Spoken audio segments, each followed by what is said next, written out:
Cigarette பிசினஸ்ல இருக்கக்கூடிய ITC, Godfrey, VST industry ஸ்டாக்கோட பிரைஸ்லாம் இன்னைக்கு நல்ல ஒரு பாசிட்டிவ் வந்து க்ளோஸ் ஆயிருக்கு. காட்ஃப்ரே கிட்டத்தட்ட 19% பாசிட்டிவ் வந்து க்ளோஸ் ஆயிருக்கு. அதை பத்தி வந்து பார்ப்போம். ஐடி செக்டார் இருக்கக்கூடிய ஸ்டாக்லாம் நேற்று நல்ல ஒரு பாசிட்டிவ் வந்தாங்க. இன்னைக்கு வழக்கம் போல நெகட்டிவ் போயிருக்காங்க. அதை பத்தியும் பார்ப்போம். டிஃபென்ஸ் செக்டார் இருக்கக்கூடிய கம்பெனிக்கெல்லாம் ஃபியூச்சர்ல நிறைய ஆர்டர் கிடைக்கிறதுக்கு வாய்ப்பு இருக்கு. அதே மாதிரி அந்த கம்பெனில நல்லா பர்ஃபார்மன்ஸ் பண்றதுக்கு ஒரு வாய்ப்பு இருக்கு. அதை பத்தி வந்து பார்ப்போம். ஃபர்ஸ்ட் கிரை ஸ்டாக்கோட பிரைஸ் இன்னமும் வந்து பார்த்தீங்கன்னா கீழே போய்கிட்டே தான் இருக்கு. கிட்டத்தட்ட லிஸ்ட் ஆனதுல இருந்து 67% கீழே போயிருக்கு. அதை பத்தி வந்து பார்ப்போம். இப்போ நான் ட்ராக் பண்ணிட்டு இருக்க 2 ஸ்டாக்கை பத்தியும் பார்க்க போறோம். லாஸ்டா சூப்பரான குரோத்தில் இருக்கக்கூடிய சூப்பரான ஒரு கம்பெனி பத்தி பார்க்க போறோம்.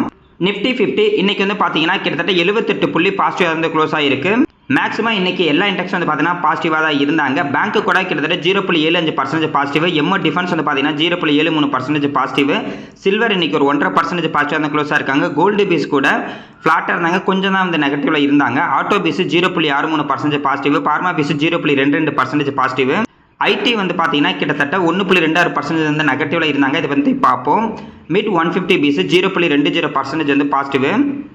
நிஃப்டி 50ல டாப் 5 கெய்னர்ஸில் KWIL இருக்காங்க, HDFC Life, Tata Steel, ITC, Bajaj Auto இருக்காங்க. அதே மாதிரி டாப் 5 லூசர்ஸில் Wipro, Tech Mahindra, Eternal, Infosys, Adani Enterprises வந்து இருக்காங்க. இன்னைக்கு வந்து பார்த்தீங்கன்னா வீக்கோட மிடில் இருக்கும். வியாழன் வெள்ளியில் நார்மலாகவே மார்க்கெட் வந்து கீழே போகும். இன்னைக்கு பாசிட்டிவாக தான் க்ளோஸ் ஆயிருக்கு. நாளைக்கு வந்து பார்க்கலாம். நாளைக்கு பாசிட்டிவாக இருந்துச்சுன்னா ரொம்ப நல்லா இருக்கும். சிகரெட் மேனுஃபேக்சரிங் அண்ட் சேல்ஸ் பண்ணக்கூடிய ஸ்டாக்கோட ப்ரைஸ்லாம் இன்னைக்கு நல்ல ஒரு பாசிட்டிவ்ல வந்து இருந்தாங்க. ஏன் அப்படின்னா இப்போ வந்து பார்த்தீங்கன்னா சிகரெட்டுக்கு அதிகமான டாக்ஸ் வந்து போட்டிருந்தாங்க. அதனால சிகரெட் கம்பெனிலாம் அவங்களோட ப்ராடக்ட்டுக்கான ப்ரைஸை வந்து இன்க்ரீஸ் பண்ண போகிறாங்க அப்படின்ற ஒரு நியூஸ் இருக்குது. கிட்டத்தட்ட 20% 40% வரைக்கும் ப்ரைஸ் வந்து பார்த்தீங்கன்னா இன்க்ரீஸ் வந்து ஆக போகுது. ஏற்கனவே வந்து பார்த்தீங்கன்னா ப்ரைஸ் வந்து இன்க்ரீஸ் பண்ணியிருந்தாங்க. அதிகபட்சம் இந்த ப்ரைஸ் சேஞ்சஸ் அப்படிங்கிறது 20% 40% வந்து பார்த்தீங்கன்னா அதிகமாக போகுது. இதை ஒரு பாசிட்டிவான நியூஸாக எடுத்துக்கிட்டு தான் இன்னைக்கு இந்த ஸ்டாக்கோட ப்ரைஸ்லாம் வந்து பார்த்தீங்கன்னா நல்ல ஒரு பாசிட்டிவ் வந்து க்ளோஸ் ஆயிருக்கு.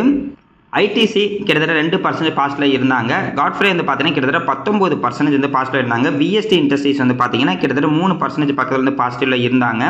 இதுக்கு முன்னாடி வந்து பார்த்தீங்கன்னா டேக்ஸ் அதிகமாக்கியிருக்காங்க அப்படின்னு நியூஸ் வந்தப்போ தான் இந்த கம்பெனி ஸ்டாக்கோட ப்ரைஸ்லாம் ரொம்ப கீழே போனாங்க. இப்போ இவங்களோட ப்ராடக்ட்டோட ப்ரைஸ் வந்து அதிகமாக போகுது அப்படின்ற ஒரு பாசிட்டிவ் நியூஸ் எடுத்துக்கிட்டு இப்போ வந்து பார்த்தீங்கன்னா பாசிட்டிவ் வந்துகிட்டு இருக்காங்க.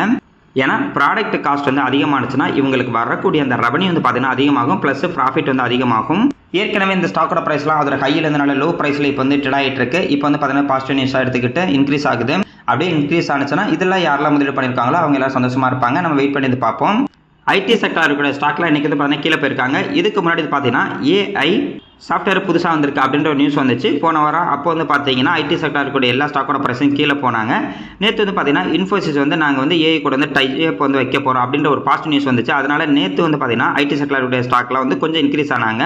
இன்னைக்கு வழக்கம் போல் வந்து பார்த்தீங்கன்னா கீழே போயிட்டாங்க. விப்ரோ கிட்டத்தட்ட 2% வந்து நெகட்டிவ். KPIT டெக்னாலஜிஸும் 2% negative. அதே மாதிரி டிசிஎஸ் வந்து பார்த்தீங்கன்னா 0.82% நெகட்டிவ். இன்ஃபோசிஸ் 1.20% வந்து நெகட்டிவ். ஐடி இடிஎஃப் வந்து பார்த்தா கூட கிட்டத்தட்ட ஒரு 1.5% வந்து பார்த்தீங்கன்னா நெகட்டிவ்ல வந்து இருந்தாங்க. இது வந்து நார்மல் தாங்க. எவ்வளோ தூரம் இந்த ஸ்டாக்கோட ப்ரைஸ்லாம் கீழே போகுதோ போயிட்டு போகட்டும், அது நம்மளுக்கு வந்து வாய்ப்பாக இருக்கும். கொஞ்சம் வந்து அவசரப்பட வேணாம். ஏன்னா இப்போ வாங்கிட்டு நாளைக்கு நம்ம வந்து இன்க்ரீஸ் ஆகணும் அப்போ நம்ம சில பேர் நினைப்பாங்க. அப்போல்லாம் நம்ம வந்து வாங்க வேண்டாம். இதுனே கீழே போகட்டும். இன்னும் 2-3 கம்பெனி நாங்கள் வந்து பார்த்தீங்கன்னா புதுசாக ஆர்டிஃபிஷியல் இன்டெலிஜென்ஸ் வந்து ஒரு சாஃப்ட்வேர் வந்து லான்ச் பண்ணியிருக்கோம் அப்படின்ற ஒரு நியூஸ் வந்துச்சுன்னா மறுபடியும் இந்த ஸ்டாக்கோட ப்ரைஸ்லாம் கீழே போகிறதுக்கு ஒரு வாய்ப்பு இருக்கும். அதனால கொஞ்சம் பொறுமையாக இருப்போம். இந்த நியூஸ் எல்லாம் போக போக வந்து பார்த்தீங்கன்னா அப்படியே பழகிறோம். அதுக்கப்புறம் ஐடி ஸ்டாக்ஸ் எல்லாமே வந்து பார்த்தீங்கன்னா அப்படியே ஃப்ளாட்டாக கொஞ்சம் நாளைக்கு வந்து ட்ரேட் ஆகும். அதுக்கப்புறம் கொஞ்சமாக ரிவர்ஸாகவே இன்க்ரீஸ் ஆகும். அது வரைக்கும் நம்மளும் கொஞ்சம் பொறுமையாக வந்து இருப்போம். கீழே போகிற வரைக்கும் போயிட்டு போகட்டும்.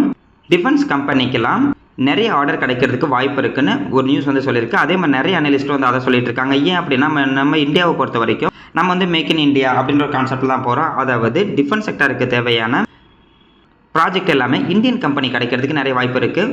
மேக்ஸிமம் நம்ம இந்தியா வந்து பார்த்தீங்கன்னா டிஃபென்ஸ்க்கு வந்து அதிகமாக தான் வந்து செலவு பண்ணுவாங்க. இந்தியன் கவர்மெண்ட்டு பிளான் படி அடுத்த 7 to 8 வருஷத்துக்குள்ள வந்து பார்த்தீங்கன்னா 200 ஏர்கிராஃப்ட் வந்து புதுசாக வந்து பார்த்தீங்கன்னா அவங்க வந்து வாங்க போகிறாங்க. அது வந்து நம்ம நாட்டில் இருக்கக்கூடிய கம்பெனி வாங்கலாம், இல்லை வெளியே வாங்கலாம். ஆனால் 200 வாங்குறதா வந்து பிளான் பண்ணியிருக்காங்க. அடுத்த 12 to 15 வருஷத்துக்குள்ள வந்து பார்த்தீங்கன்னா புதுசாக 400 ஏர்கிராஃப்ட் வாங்குறது வந்து இருக்காங்க. இந்த மாதிரி வாங்கும்போது மேக்ஸிமம் 40% 50% வந்து பார்த்தீங்கன்னா லோக்கலில் இருக்க கம்பெனியில் இருந்து வாங்குறதா நிறைய வாய்ப்பு இருக்குது. அதே மாதிரி ஷிப் பில்டிங் கம்பெனிஸுக்கும் நிறைய ஆர்டர் கிடைக்கிறதுக்கு வாய்ப்பு இருக்குன்னு சொல்லியிருக்காங்க. கிட்டத்தட்ட 1.5 லட்சம் கோடியில் இருந்து 2 லட்சம் கோடி வரைக்கும் அடுத்த 2 வருஷத்தில் வந்து பார்த்தீங்கன்னா இவங்களுக்கு மிகப்பெரிய ஆர்டர் கிடைக்கிறதுக்கு வாய்ப்பு இருக்குன்னு சொல்லியிருக்காங்க. அதனால GRSC, Mazagon dock ship builders எல்லாம் பெனிஃபிட் ஆகிறதுக்கும் நிறைய வாய்ப்பு இருக்குது. எப்போவுமேங்க ஒரு கண்ட்ரியில் வந்து பார்த்தீங்கன்னா டிஃபென்ஸ்க்கு வந்து அதிகமாக வந்து செலவு பண்ணுவாங்க. அதே மாதிரி நம்ம இந்தியா வந்து பார்த்தீங்கன்னா டிஃபென்ஸ் வந்து நிறைய ஃபோக்கஸ் பண்ணிட்டு இருக்காங்க. புதுசாக நிறைய ஏர்கிராஃப்ட்டு, வார்ஷிப்பு, டேங்கு, மிசைல் இந்த மாதிரி வாங்கிட்டு தான் இருக்காங்க. அதனால் இந்தியன் கவர்மெண்ட் வந்து பார்த்தீங்கன்னா நிறைய ஃபோக்கஸ் நம்ம இந்தியன் கம்பெனிக்கு வந்து பண்ணிட்டு தான் இருக்காங்க. அதனால் டிஃபென்ஸ் செக்டர் வந்து பார்த்தீங்கன்னா நல்ல க்ரோத்தில் இருக்கிறதுக்கு வந்து நிறைய வாய்ப்பு இருக்குது. இந்த எம்ஓ டிஃபென்ஸ் வந்து பார்த்தீங்கன்னா லாஸ்ட் ஒரு வருஷத்தில் கிட்டத்தட்ட 59% இந்த ETF வந்து பார்த்தீங்கன்னா இன்க்ரீஸ் ஆயிருக்கு. அதுக்கு முன்னாடி 77 ரூபாயில் இருந்து கீழே வந்து பார்த்தீங்கன்னா 60 வரைக்கும் போணுச்சு. அதுக்கப்புறம் அந்த இந்தியா பாகிஸ்தான் வார் வர மாதிரி ஒரு நியூஸ் வந்துச்சு. அதுக்கப்புறம் வந்து பார்த்தீங்கன்னா இந்த ETF ப்ளஸ் டிஃபென்ஸ் செக்டரில் இருக்கக்கூடிய எல்லா ஸ்டாக்கோட ப்ரைஸ் வந்து இன்க்ரீஸ் ஆனாங்க. அப்படி பார்க்கும்போது இந்த ETF லாஸ்ட் ஒரு வருஷத்தில் கிட்டத்தட்ட 60% அப்படிங்கிறது சூப்பரான ஒரு பர்சன்டேஜ் தான். பார்க்கலாங்க, இவங்க சொல்கிற மாதிரி இன்னும் நிறைய ஆர்டர் கிடச்சிதுன்னா நம்ம இந்தியன் கம்பெனிஸ் வந்து பார்த்தீங்கன்னா ரொம்ப பாசிட்டிவாக இருக்கும். ஃபர்ஸ்ட் கிரை இந்த ஸ்டாக்கோட ப்ரைஸு இன்றைக்கி வந்து பார்த்தீங்கன்னா நெகட்டிவாக தான் வந்து க்ளோஸ் ஆகிருக்கு. இவங்க லிஸ்ட் ஆனதில் இருந்து கிட்டத்தட்ட லாஸ்ட்டு ஒரு வருஷத்தில் வந்து பார்த்தீங்கன்னா கிட்டத்தட்ட 67% நெகட்டிவாக தான் இப்போ வந்து ட்ரேட் ஆகிட்டு வந்து இருக்காங்க. இவங்க மதர்ஸ், பேபிஸ் அண்ட் கிட்ஸுக்கு தேவையான ப்ராடக்ட் வந்து பார்த்தீங்கன்னா செல் பண்ணிட்டு இருக்காங்க.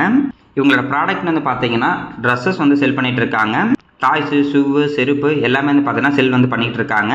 ஆனால் இந்த கம்பெனியில் என்ன ஒரு பிரச்சனைனா இவங்க வந்து பார்த்தீங்கன்னா லாஸில் தான் வந்து இவங்க பிஸ்னஸ் வந்து பண்ணிகிட்டு இருக்காங்க. மார்ச் 2019 அந்த கொரோனா வந்த டைமில் சேல்ஸ் 508 கோடியாகவும் நெட் ப்ராஃபிட் வந்து பார்த்தீங்கன்னா 933, அதாவது வந்து லாஸில் வந்து 933 கோடி இருந்திருக்காங்க. இவங்க வந்து பார்த்தீங்கன்னா எல்லா வருஷமும் இப்போ வந்து லாஸில் தான் இருந்துட்டு இருக்காங்க. மார்ச் 2025 கூட சேல்ஸ் வந்து பார்த்தீங்கன்னா 7660 கோடியாகவும் நெட் ப்ராஃபிட் வந்து பார்த்தீங்கன்னா 265 கோடி அப்படின்ற மாதிரி வந்து கொடுத்துருக்காங்க. மார்ச் 2026 கூட இவங்க வந்து பார்த்தீங்கன்னா லாஸில் வந்து ரிசல்ட் கொடுத்து தான் வாய்ப்பு இருக்குது அப்படின்ற மாதிரி தான் இருக்குது. நம்ம வந்து பார்த்தீங்கன்னா ஒரு கம்பெனியில் வந்து முதலீடு பண்ணும்போது இயர் ஆன் இயர் அவங்களோட சேல்ஸும் சரி நெட் ப்ராஃபிட்டும் சரி இன்க்ரீஸ் ஆகிற மாதிரி இருக்கக்கூடிய ஒரு கம்பெனியில் தான் நம்ம வந்து எப்போ வந்து முதலீடு பண்ணணும். ஏன்னா ஒரு தொழில்னாவே அது வந்து லாபம் கொடுக்கணும். நஷ்டம் கொடுக்குற தொழிலில் நம்ம வந்து பார்த்தீங்கன்னா முதலீடு பண்ண மாட்டோம். அதே மாதிரி தான் இப்போதைக்கு இவங்க கீழே போகிறதுக்கு காரணம்னா இவங்க வந்து ப்ராஃபிட்டே கொடுக்க மாட்டேங்கிறாங்க. லாஸ்ட்டில் தான் ரன் ஆகிட்டு இருக்காங்க. எப்போ இவங்க வந்து ப்ராஃபிட் தராங்களோ அப்போ இந்த ஸ்டாக்கோட ப்ரைஸ் ரிவர்ஸ் ஆகி மேலே வரதுக்கும் நிறைய வாய்ப்பு இருக்குது. இல்லைனா இந்த கம்பெனி வேற ஒரு கம்பெனி பார்த்தீங்கன்னா டேக் ஓவர் பண்ணணும். அப்போ அது ஒரு பாசிட்டிவ் நியூஸாக எடுத்துக்கிட்டு மேலே போகிறதுக்கு ஒரு வாய்ப்பு இருக்கும். BSE அண்ட் ஏஞ்சல் ஒன் இன்னைக்கு இந்த ரெண்டு கம்பெனி ஸ்டாக்கோட ப்ரைஸ் நல்ல ஒரு பாசிட்டிவாக தான் வந்து ட்ரேட் ஆகிட்டு இருக்காங்க. BSE பொறுத்த வரைக்கும் கிட்டத்தட்ட 2.5% பாசிட்டிவ். ஏஞ்சல் ஒன் வந்து பார்த்தீங்கன்னா காலையில் நல்ல ஒரு பாசிட்டிவாக இருந்தாங்க 1.5% மேலே. இப்போதைக்கு 0.69% தான் பாசிட்டிவில் இருந்தாங்க. 2 நாளைக்கு முன்னாடி வந்து பார்த்தீங்கன்னா நம்ம கவர்மெண்ட்டு ஒரு நியூ ரூல் வந்து கொண்டு வந்தாங்க. அந்த ரூல் படி ஸ்டாக் மார்க்கெட் புரோக்கர்ஸ் வந்து பார்த்தீங்கன்னா அவங்களோட அமௌண்ட் வச்சு ட்ரேட் பண்ணக்கூடாது அப்படின்ற மாதிரிலாம் நியூ ரூல் வந்து புதுசாக கொண்டு வந்தாங்க. அதனால இந்த 2 கம்பெனி ஸ்டாக்கோட ப்ரைஸ் வந்து பார்த்தீங்கன்னா கீழே போனாங்க. ஏன் அப்படின்னா இப்போ வந்து ட்ரேட் பண்ணக்கூடாதுன்னா வால்யூம் வந்து கம்மியாக இருக்கும். அதனால் இந்த கம்பெனிக்கு வரக்கூடிய கமிஷன் வந்து உள்ளே வராமல் இருக்கும் அப்படின்ற மாதிரிலாம் இருந்தது. அதனால இந்த 2 ஸ்டாக்கோட ப்ரைஸ் கீழே போணுச்சு. இன்றைக்கி வந்து பார்த்தீங்கன்னா ஓரளவுக்கு பாசிட்டிவாக இருக்காங்க. இருந்தாலும் இந்த BSE அண்ட் ஏஞ்சல் ஒன்றா பார்த்தீங்கன்னா அதோட ஹையிலேருந்து கொஞ்சம் தான் லோவில் வந்து ட்ரேட் ஆகிட்டு இருக்காங்க. இப்போ BSEலாம் வந்து பார்த்தீங்கன்னா அதோட ஹையிலேருந்து கொஞ்சம் தான் லோவில் வந்து ட்ரேட் ஆகிட்டு இருக்காங்க. இன்னும் கீழே போனால் கொஞ்சம் நல்லாயிருக்கும் அப்படின்ற மாதிரி தான் வந்து பார்த்துட்டு இருக்கேன். அடுத்தது BBL. இந்த ஸ்டாக்கை பற்றி இப்போ தொடர்ந்து ஒரு 2-3 வாரமாக பார்த்துக்கிட்டு தான் இருக்கும். இன்றைக்கி கிட்டத்தட்ட ஒரு 1.5% பக்கத்தில் தான் வந்து பார்த்தீங்கன்னா க்ளோஸ் ஆகிருக்கு. 464 ரூபாய்க்கு வந்து ட்ரேட் ஆகிட்டு இருக்கு. இந்த ஸ்டாக் வந்து பார்த்தீங்கன்னா 650 ரூபாய்க்கு மேலே போனாங்க. அதுக்கப்புறம் ஃபுல்லாக கீழே வந்தாங்க. கீழே வந்து பார்த்தீங்கன்னா ஒரு 430, 435 இந்த மாதிரி ப்ரைஸில் தான் லோ ப்ரைஸ் போனால் இருக்காங்க. இப்போ ஒரு வாரத்துக்கு முன்னாடி கூட வந்து பார்த்தீங்கன்னா கிட்டத்தட்ட 435 ரூபாய் அந்த மாதிரி இருந்தாங்க. இப்போ கொஞ்சமாக இன்க்ரீஸ் ஆகி 464 ரூபாய்க்கு வந்துட்டாங்க. என்னை பொறுத்த வரைக்கும் அந்த 450 ரூபாய்க்கு கீழே போனுச்சுன்னா நான் வந்து பார்த்தீங்கன்னா கொஞ்சமாக பர்சனல் நான் வந்து அக்குமுலேட் வந்து பண்ணிகிட்டு இருக்கேன். அதேமாதிரி அதுக்கப்புறம் இன்க்ரீஸ் ஆனதுக்கப்புறம் நான் வந்து பார்த்தீங்கன்னா எதுவுமே டச் வந்து வைக்க மாட்டேன். இந்த ஸ்டாக்கில் வந்து பார்த்தீங்கன்னா நிறைய பேர் ஸ்விங் ட்ரேட் வந்து பண்ணுவாங்க. கீழே வந்து பார்த்தீங்கன்னா 450 ரூபா, 440 ரூபாய்க்கு கீழே போகும்போது இல்லைனா ஒரு 435 ரூபாய் இந்த மாதிரி போகும்போது வாங்கிக்குவாங்க. இதுவே 500 போய் டச் ஆனான்னு பார்த்தீங்கன்னா கிட்டத்தட்ட ஒரு 10% மேலே அவங்களுக்கு வந்து லாபம் கிடைக்கும். அதனால சேல் பண்ணிட்டு வந்து வெளியே போயிடுவாங்க. மறுபடியும் இந்த ஸ்டாக்கோட ப்ரைஸை அந்த 450 ரூபாய்க்கு கீழே போகிற வரைக்கும் வெயிட் பண்ணுவாங்க. மறுபடியும் 450 ரூபாய்க்கு வாங்குவாங்க, 500 ரூபாய்க்கு போகும்போது விற்றுருவாங்க. இந்த மாதிரியே நிறைய பேர் இதில் வந்து பார்த்தீங்கன்னா ஸ்விங் ட்ரேட் வந்து பண்ணிட்டு இருக்காங்க. இப்போதைக்கு நான் வந்து பார்த்தீங்கன்னா 450 கீழே போனால் தான் பர்சனலாக வந்து அக்குமுலேட் வந்து பண்ணிட்டு இருக்கேன். ஒரு கம்பெனி ஸ்டாக்கோட ப்ரைஸை வந்து எப்போல்லாம் நல்ல ஒரு லோ ப்ரைஸ் வருதோ, அதாவது அதோட ஹையில் இருந்து கிட்டத்தட்ட 35%, 40% எப்போல்லாம் லோவில் வருதோ அது வந்து பார்த்தீங்கன்னா நம்மளுக்கு ஒரு வாய்ப்பாக இருக்கும். அப்படி தான் இந்த ஸ்டாக்கோட ப்ரைஸ் இப்போ அதோட ஹையில் இருந்து நல்ல ஒரு லோ ப்ரைஸில் வந்து ட்ரேட் ஆகிட்டு இருக்கு. நிறைய பேர் ஹையில் வந்து வாங்கியிருப்போம். இப்போ நான் வந்து பார்த்தீங்கன்னா போன வருஷம்லாம் ஹையில் தான் வாங்கினேன். அதுக்கப்புறம் டவுனில் இருக்கிறேன். நம்மளுக்கு என்ன சொன்னால் லாஸ்ட் ஒரு வருஷமாக இந்த கம்பெனி எந்த ஒரு ரிட்டர்ன் தரல அப்படின்ற மாதிரி தான் இருக்கும். அது கரெக்டு தான். இருந்தாலும் நம்ம வந்து பார்த்தீங்கன்னா லோ ப்ரைஸில் வாங்கியிருந்தோம்னா நமக்கு ஈஸியான லாபம் சீக்கிரமே வந்து கிடச்சிருக்கும். இப்போதைக்கு இது வந்து பார்த்தீங்கன்னா நம்ம ஒரு வாய்ப்பை வந்து பார்த்துக்கலாம். அடுத்தது மசகான் டெக் ஷிப் பில்டர்ஸ். இன்னைக்கு கிட்டத்தட்ட 1% வந்து பாசிட்டிவாக இருந்துச்சு. இந்த ஸ்டாக்கோட ப்ரைஸ் வந்து பார்த்தீங்கன்னா 3700 ரூபாய்க்கு மேலே போயிட்டு இப்போதைக்கு 2389 ரூபாய்க்கு வந்து ட்ரேட் ஆகிட்டு இருக்கு. இது வந்து பார்த்தீங்கன்னா அதோட கையில் இருந்து கிட்டத்தட்ட 36% வந்து டிஸ்கவுண்ட்டில் தான் வந்து ட்ரேட் ஆகிட்டு இருக்குது. இதுக்கு முன்னாடி இந்த லோவில் தான் இருக்குது. மேபி மறுபடியும் மார்க்கெட் வந்து கிராஷ் ஆகுது அப்படின்னா இந்த ஸ்டாக்கோட பிரைஸ் 2000க்கும் போகலாம். அப்படி 2000லாம் போணுச்சுன்னா சூப்பரான ஒரு ஆப்பர்ச்சுனிட்டியாக நம்மளுக்கு இருக்கும். இந்த ஸ்டாக்கு இதுக்கு முன்னாடி இந்த லோ அப்படிங்கிறது 2300 தான் இருக்குது. அதனால் இதுக்கு முன்னாடி இந்த லோ பக்கத்தில் தான் இப்போதைக்கு இந்த கம்பெனி வந்து பார்த்தீங்கன்னா இருக்குது. ஆனால் VBL வந்து பார்த்தீங்கன்னா அந்த 450 ரூபாய்க்கு மேலேயே வந்துருச்சு. அதனால் அதை விட இப்போ நான் வந்து பர்சனலாக அக்யூமுலேட் பண்ணேன் அப்படின்னா மசகாண்டக்கு நான் வந்து பார்த்தீங்கன்னா கன்சிடர் வந்து பண்ணுவேன். இருந்தாலும் இன்னும் டவுன் ஆகி அந்த 2000 போணுச்சுன்னா நல்ல ஒரு வாய்ப்பாக தான் இன்னும் யூஸ் பண்ணிக்குவேன். பார்க்கலாங்க. இப்போதைக்கு இந்த 2 ஸ்டாக்கையும் நான் வந்து பார்த்தீங்கன்னா நோட் பண்ணிட்டு தான் இருக்கேன். நிறைய பேர் என்ன பண்ணுவாங்கன்னா 10 ஸ்டாக் வாங்குறேன், 15 கம்பெனி போய் வாங்குறேன் அப்பெல்லாம் வாங்கிட்டு இருப்பாங்க. அப்பெல்லாம் வாங்கினோம்னா நமக்கு லாபம் அப்படிங்கிறது பார்த்தீங்கன்னா அதிகம் வந்து கிடைக்காது. எந்த அளவுக்கு நம்ம வந்து பார்த்தீங்கன்னா கம்மியான கம்பெனியில் நம்ம வந்து முதலீடு பண்ணுறோமோ அந்த அளவுக்கு நமக்கு தான் ப்ராஃபிட் வந்து அதிகமாக கிடைக்கும். எக்ஸாம்பிளுக்கு ஒரு சில பேர்லாம் வந்து பார்த்தீங்கன்னா 50 கோடி 100 கோடிலாம் வச்சுருப்பாங்க. ஆனால் அவங்கக்கிட்ட வெறும் 5 கம்பெனியில் தான் வந்து பார்த்தீங்கன்னா முதலீடு வந்து பண்ணியிருப்பாங்க. அதனால் நிறைய கம்பெனியில் நம்ம முதலீடு பண்ணோம் அப்போல்லாம் யோசிக்கக்கூடாது. சூப்பரான ஒரு கம்பெனியில் நம்ம முதலீடு பண்ணாலும் நல்ல ஒரு பாசிட்டிவாக தான் வந்து இருக்கும். அதிகபட்சம் 3 இல்லைனா 4 கம்பெனியில் நம்ம வந்து பார்த்தீங்கன்னா முதலீடு பண்ணிக்கலாம் எப்பயுமே. பவர் மெக் ப்ராஜெக்ட் லிமிடெட் இந்த கம்பெனிக்கு சூப்பரான ஒரு ஆர்டர் கிடச்சிருக்கு. அதனால தான் இந்த ஸ்டாக்கோட ப்ரைஸ் வந்து பார்த்தீங்கன்னா இன்றைக்கி கிட்டத்தட்ட 5% பாசிட்டிவாக வந்து ட்ரேட் ஆகிட்டு இருந்தாங்க. 1000 கோடிக்கு மேலே ஒருத்தான ஒரு ஆர்டர் வந்து பார்த்தீங்கன்னா அதானி பவர் சப்சிடரியிலேருந்து கிடச்சிருக்கு. அதில் 515 கோடிக்கான ஆர்டர் வந்து பார்த்தீங்கன்னா அதானியோட சப்சிடரியான மிர்சாப்பூர் தெர்மல் எனர்ஜி இந்த கம்பெனியில் வந்து கிடச்சிருக்கு. இந்த ஆர்டர் வந்து பார்த்தீங்கன்னா erection testing commissioning and performance guarantee டெஸ்ட்டுக்கான ஆர்டர் தான் கிடச்சிருக்கு. இது வந்து பார்த்தீங்கன்னா ஸ்டீம் டர்பைன் ஜெனரேட்டர் ஆர்டர் தான் கிடச்சிருக்கு. அடுத்த ஆர்டர் வந்து பார்த்தீங்கன்னா 490 கோடிக்கான ஒருத்தான ஒரு ஆர்டரு. இது வந்து பார்த்தீங்கன்னா மகான் எனர்ஜன் லிமிடெட் இந்த கம்பெனியில் தான் கிடச்சிருக்கு. இதுவும் வந்து பார்த்தீங்கன்னா சேம் ஒர்க்குக்காக தான் வந்து கிடச்சிருக்கு.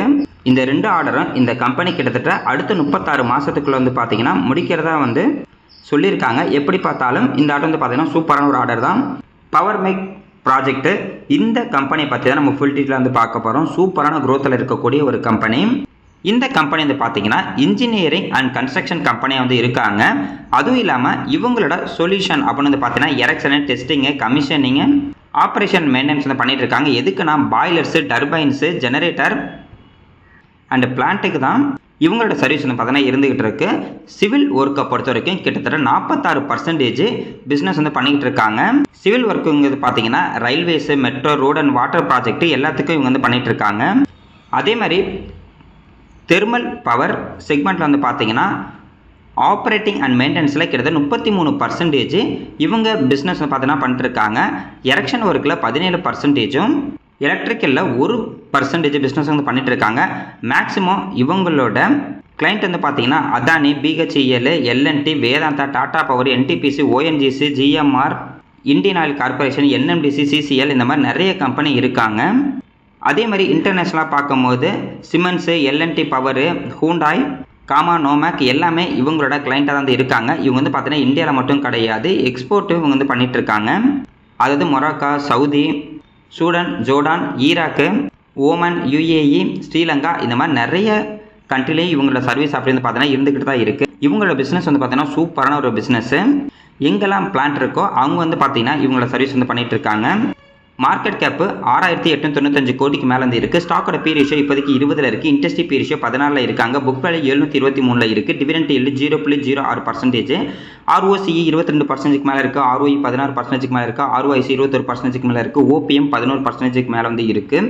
இன்டென்சிக் வேல்யூ 2499 ரூபாயில் இருக்காங்க. இப்போதைக்கு இந்த ஸ்டாக்கோட ப்ரைஸ் இன்டென்சிக் வேல்யூ விட கம்மியாக வந்து ட்ரேட் ஆகிட்டு இருக்குது. பிஜி ரேஷியோ பார்த்தாக்கா 0.63 தான் இருக்காங்க. டெப்ட் ஈக்விட்டி 0.42 இருக்காங்க.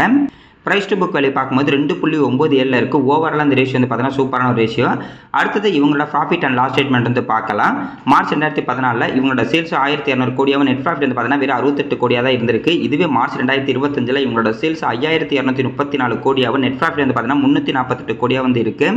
இயர் ஆன் இயர் வந்து பார்க்கும்போது இவங்களோட சேல்ஸும் அதிகமாகிட்டு இருக்குது, நெட் ப்ராஃபிட் வந்து பார்த்தீங்கன்னா அதிகமாகிட்டு இருக்குது. மார்ச் 2026 அதிகமான நெட் ப்ராஃபிட் கொடுக்குறதா வந்து வாய்ப்பு இருக்கிறதா இப்போதைக்கு வந்து பார்த்தீங்கன்னா அனலிஸ்ட் வந்து சொல்லியிருக்காங்க. அடுத்த குவார்ட்டரில் நல்ல ரிசல்ட் கொடுத்தாங்கன்னா கண்டிப்பாக மார்ச் 2026 வந்து பார்த்தீங்கன்னா நல்ல ஒரு ப்ராஃபிட் வந்து கொடுத்துருப்பாங்க. ஒரு கம்பெனி நம்ம செலக்ட் பண்ணும்போது அவங்க என்ன பிஸ்னஸ் இருக்காங்கன்னு பார்த்துட்டு நெட் ப்ராஃபிட் வந்து இயர் ஆன் இயர் வந்து அதிகமாகிட்டு இருக்க மாதிரி தான் ஒரு கம்பெனி வந்து செலக்ட் பண்ணணும். அடுத்து நம்ம CAGR வந்து பார்க்கலாம். லாஸ்ட் 10 வருஷத்தில் சேல்ஸ் கொடுத்து 14%, ப்ராஃபிட் growth வந்து பார்த்தீங்கன்னா 16% வந்து இருக்குது. ஸ்டாக்கோட ப்ரைஸ் லாஸ்ட் 10 வருஷத்தில் 22% வந்து அதிகமாக இருக்குது. அதாவது 10 வருஷத்துக்கு முன்னாடி இந்த ஸ்டாக்ல ஒருத்தர் முதலீடு பண்ணியிருந்தா கூட வருஷம் 22% இந்த ஸ்டாக்கோட ப்ரைஸ் இன்க்ரீஸ் ஆயிருக்கும். சூப்பரான ஒரு பர்சன்டேஜ். ரிட்டர்ன் ஈக்விட்டி வந்து பார்த்தீங்கன்னா மினிமம் வந்து 13% மேலே வந்து இருக்கு. அடுத்தது ஷேர் ஹோல்டிங் பேட்டர்னை பொறுத்த வரைக்கும் ப்ரொமோட்டர்ட்ட 58.33%, எஃப்ஐட் வந்து பார்த்தீங்கன்னா 6.55%, டிஐட் வந்து பார்த்தீங்கன்னா 20.54% ஷேர் ஹோல்டிங் பேட்டர்ன் இருக்கு. ரீட்டைல் பீப்பிள் வந்து பார்த்தீங்கன்னா 14.58% ஷேர் ஹோல்டிங் பேட்டர்ன் இருக்கு. சூப்பரான ஷேர் ஹோல்டிங் பேட்டர்ன். எஃப்ஐடிஐ 2 பேருமே வந்து பார்த்தீங்கன்னா அதிகமாக வந்து இருக்காங்க. இந்த ஸ்டாக் வந்து பார்த்தீங்கன்னா இது வரைக்கும் கரெக்டாக ஒரு 600%, அதாவது 6 மடங்கு மேலே வந்து லாபம் கொடுத்துருக்கு. இப்போதைக்கு இந்த ஸ்டாக்கோட ப்ரைஸ் பார்த்தீங்கன்னா அதோட கையில் இருந்து இப்போதைக்கு நல்ல ஒரு லோ ப்ரைஸில் தான் இருக்குது. வேல்யூஷன் படி நல்ல ஒரு லோ வேல்யூஷனில் தான் இருக்குது. அதே மாதிரி பி ரேஷியோ இதுக்கெல்லாம் பார்த்தீங்கன்னா 40க்கு மேலே இருக்கும். இப்போ வெறும் 20 தான் இருக்குது.